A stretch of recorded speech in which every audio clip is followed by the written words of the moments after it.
ఈరోజు ఈ చేపలతో నా స్టైల్లో చేపల పులుసు చేద్దామా. ఇక్కడ నేను తీసుకున్న చేప పేరు వచ్చేసి వంజరం చేప. ఫిష్ని ఇట్లా చిన్న చిన్న ముక్కలుగా కట్ చేసేసుకున్న తర్వాత దీంట్లో లెమన్ ఇంకా అలానే సాల్ట్ వేసేసుకొని శుభ్రంగా కడిగేసుకోవాలి. ఇప్పుడు ఒక మిక్సీ జార్లోకి సన్నగా కట్ చేసి పెట్టుకున్న ఆనియన్స్, వెల్లుల్లి రెబ్బలు, చిన్న ముక్క అల్లము, టమోటా కూడా వేసేసి మెత్తగా మిక్సీ పట్టేసుకోవాలి. ఇలా మిక్సీ పట్టేసుకున్న తర్వాత స్టవ్ పైన ప్యాన్ పెట్టేసుకొని అందులో ఆయిల్ వేసేసుకొని ఆవాలు వేసుకొని అవి చిటపట్లు ఆడిన తర్వాత పచ్చిమిర్చి, ఆనియన్స్, కరివేపాకు వేసేసుకొని బాగా ఫ్రై చేసుకోవాలి.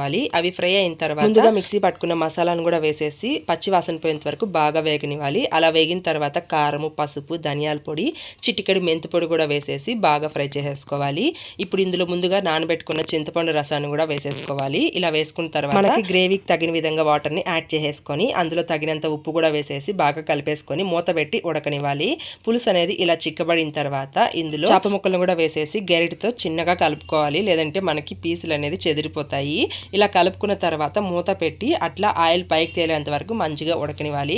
అలా ఉడికిన తర్వాత ఫైనల్గా కొత్తిమీర చల్లేసుకుంటే ఎంతో టేస్టీగా ఉండే చేపల పులుసు అయితే రెడీ అయిపోతుందండి. నేనైతే చేపల కూర తినను కానీ చేపల కూర చేయాలంటే నాకు చాలా ఇష్టము. అందుకే ఇక్కడ చేసి ఇంకా అలానే మా పెద్దోడికి అయితే తినిపిస్తున్నాను. ఇక్కడ మా వాడైతే చాలా బాగుందమ్మా అని చెప్పనేసి చెప్తున్నాడు. ఇంకా నాకైతే ఫుల్ హ్యాపీ అనిపించింది.